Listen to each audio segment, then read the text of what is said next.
Hello বন্ধুরা, দেখুন কেকটা আমাদের যে জায়গাটা পাত্র থেকে নিয়ে বার করে নেওয়া হয়েছে, যে জায়গাটা হয়েছে দেখুন কত সুন্দর দেখতে হয়েছে।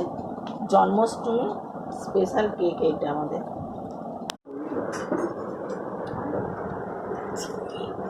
চিনি গুঁড়োটা তো ওই যে দুধ, মাদার ডেয়ারি দুধে একটু আমুল স্প্রে মিশিয়ে দিয়েছে।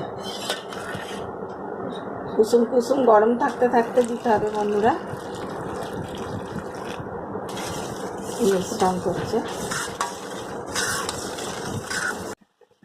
এবার চিনিটা ভালো করে দুধে গুলে গেছে, গুলিয়ে ভালো করে মিশ্রণটাতে ঢেলে দিচ্ছে বিস্কুট গুঁড়োটা। চিনিটা ভালো করে মিশে গেছে দুধেতে, বিস্কুট গুঁড়োটার সঙ্গে এবার মিশিয়ে নিতে হবে। এই যে ভালো করে মিশিয়ে গেছে বিস্কুটের গুঁড়ো, চিনি, দুধ একসঙ্গে। এবার সামান্য একটু নুন দিয়ে মেশানো হচ্ছে, নুন আর রিফাইন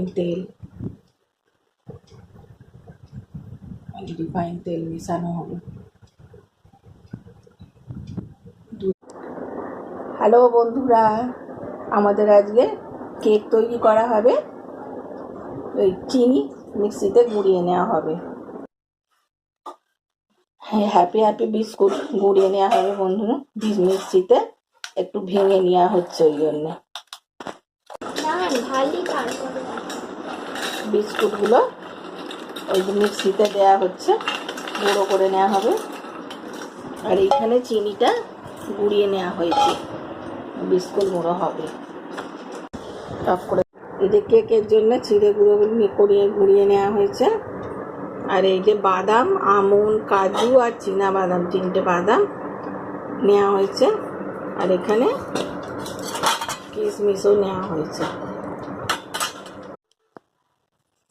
এই যে বন্ধুরা, বাটিটাতে প্রথমে তেল দিয়ে আর ময়দা দিয়ে চারদিক মিশিয়ে নেওয়া হয়েছে বাটিটা, যাতে কেকটা তাড়াতাড়ি উঠে যায়। কেকের মিশ্রণটা বাটিটাতে ঢেলে নেওয়া হয়েছে। আর এই যে নুনটা কড়াতে গরম হয়ে গেছে, এবার ঢাকা দেওয়া হবে। এবার কেকটা কড়াতে বসানো হয়েছে। 1 ঘন্টা এরকম করেই থাকবে। আর গ্যাস জ্বলছে একদম লো ফ্লেমে।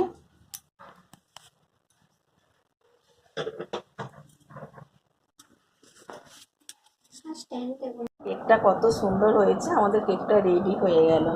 জন্মাষ্টমী স্পেশাল। বাটিটা উল্টে দিয়েছিল, বাটিটা উল্টে দিতে